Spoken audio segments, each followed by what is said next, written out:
నమస్తే. ఏపీ రాజకీయాలను శాసించబోతున్న ఎస్ఐఆర్. అసలు ఏంటి ఎస్ఐఆర్? ఒకరు లక్షల మెజార్టీతో గెలవాల్సిన నాయకుడు, కానీ సొంత నియోజకవర్గంలోనే ఓడిపోయారు. ఇంకొకరు దేశ రాజకీయాలను శాసించేది కానీ తన కంచుకోటలోనే పరాజయం పాలయ్యారు. కారణం బలమైన ప్రతిపక్షం కాదు, ప్రజల వ్యతిరేకత అంతకంటే కాదు, కేవలం 3 అక్షరాలు. అవును, పశ్చిమ బెంగాల్, తమిళనాడులో ముఖ్యమంత్రులను సైతం తమ సొంత సీట్లలో ఓడించిన ఆ 3 అక్షరాలే ఇప్పుడు ఏపీ రాజకీయాల్లో భూకంపం సృష్టిస్తున్నాయి. అధికార ప్రతిపక్ష నేతలకు కంటి మీద కునుకు లేకుండా చేస్తున్నాయి. ఇంతకీ ఆ 3 అక్షరాలేంటి? స్టాలిన్ మమతను ముంచేసిన ఆ సునామీ ఏపీలో ఎవరిని ముంచబోతుంది? ఎస్ఐఆర్ దెబ్బ ఎలాంటిదో తెలుసుకోవాలంటే మనం ఒకసారి ఫ్లాష్ బ్యాక్ లోకి వెళ్ళాలి. తమిళనాడులో డిఎంకే అధినేత స్టాలిన్ కొలత్తూరు నియోజకవర్గం నుంచి పోటీ చేశారు, కానీ కేవలం 8795 ఓట్ల తేడాతో ఓడిపోయారు. ఎందుకు? ఆ నియోజకవర్గంలో ఎస్ఐఆర్ ప్రక్రియ ద్వారా ఏకంగా 1,00,000కు పైగా ఓట్లు తొలగించారు. రాష్ట్రం మొత్తం మీద 97 లక్షల ఓట్లు ఎగిరిపోయాయి.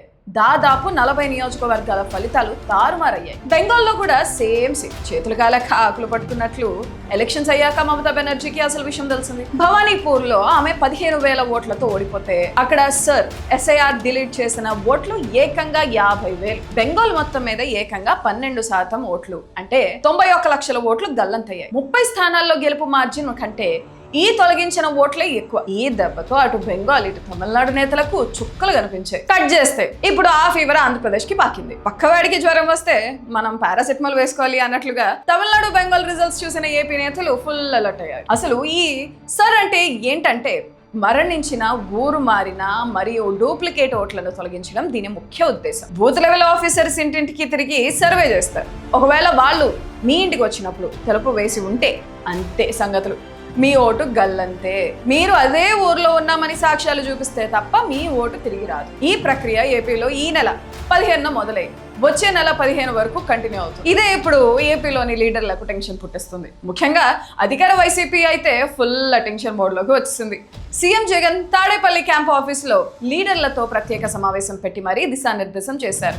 మన ఓటర్ల ఓట్లు ఎక్కడా పోకుండా క్రాస్ వెరిఫికేషన్ చేసుకోండి అని వార్నింగ్ ఇచ్చారు. అర్బన్ ఏరియాలో కంటే పల్లెటూరులోనే దీని ఎఫెక్ట్ ఎక్కువగా ఉండబోతుంది. ఎందుకంటే ఊళ్ళల్లో చాలా మంది పనుల కోసం పట్టణాలకు వెళ్తుంటారు. అధికారులు వచ్చినప్పుడు ఇంటికి లాక్ ఉంటే ఇక ఆ ఓటు అస్సాం బండి ఎక్కినట్లే. దీంతో ఇప్పుడు ఏపీలో సీన్ ఎలా మారిపోయిందంటే తాడిని తన్నేవాడి కంటే వాడి తలను తన్నేవాడే ఇంకొకడు ఉంటాడు అన్నట్లుగా తయారైంది. సిట్టింగ్ ఎమ్మెల్యేలు, అపోజిషన్ లీడర్లు బూత్ లెవెల్ అధికారుల వెంట తమ సొంత అనుచరులను షాడో టీమ్స్ గా పంపిస్తున్నారు. ఉమ్మడి చిత్తూరు జిల్లాలో అయితే తమకు అనుకూలమైన ఓట్లను తీసేస్తుంటే నేతలు అక్కడికక్కడే అధికారులను అడ్డుకుంటున్నారు. ఏ ఓటు కలుపుతున్నారు, ఏ ఓటు తీసేస్తున్నారు అని ప్రతిరోజు డేటా తెప్పించుకుని మరి జల్లెడ పడుతున్నారు. గత ఎన్నికల్లో 5 నుంచి 10,000 లోపు తక్కువ మార్జిన్ తో గెలిచిన నేతలకే నిద్ర పట్టడం లేదు. ఒక్క ఓటుతోనే నేతల జాతకాలు మారిపోతున్న ఈ కాలంలో ఎస్ఐఆర్ ప్రక్రియ ఏపీలో ఎవరి తలరాతను మార్చిపోతుందో చూడాలి. నెల రోజుల పాటు సాగే ఈ సర్వే ముగిసేసరికి ఎన్ని లక్షల ఓట్లు గల్లంతయ్యాయో, ఏ నాయకులు గుండెల్లో రైలు పరిగెడతాయో కాలమే సమాధానం చెప్పాలి. మరి మీ ఓటు సేఫ్గా ఉందా? ఎప్పుడైనా ఆన్లైన్లో మీ ఓటు ఉందో లేదో చెక్ చేసుకున్నారా?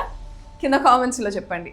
ఈ ఎఫెక్ట్ రాబోయే ఏపీ ఎన్నికల్లో ఎవరికి ప్లస్ అవుతుంది, ఎవరికి మైనస్ అవుతుందో కూడా కామెంట్ చేయండి.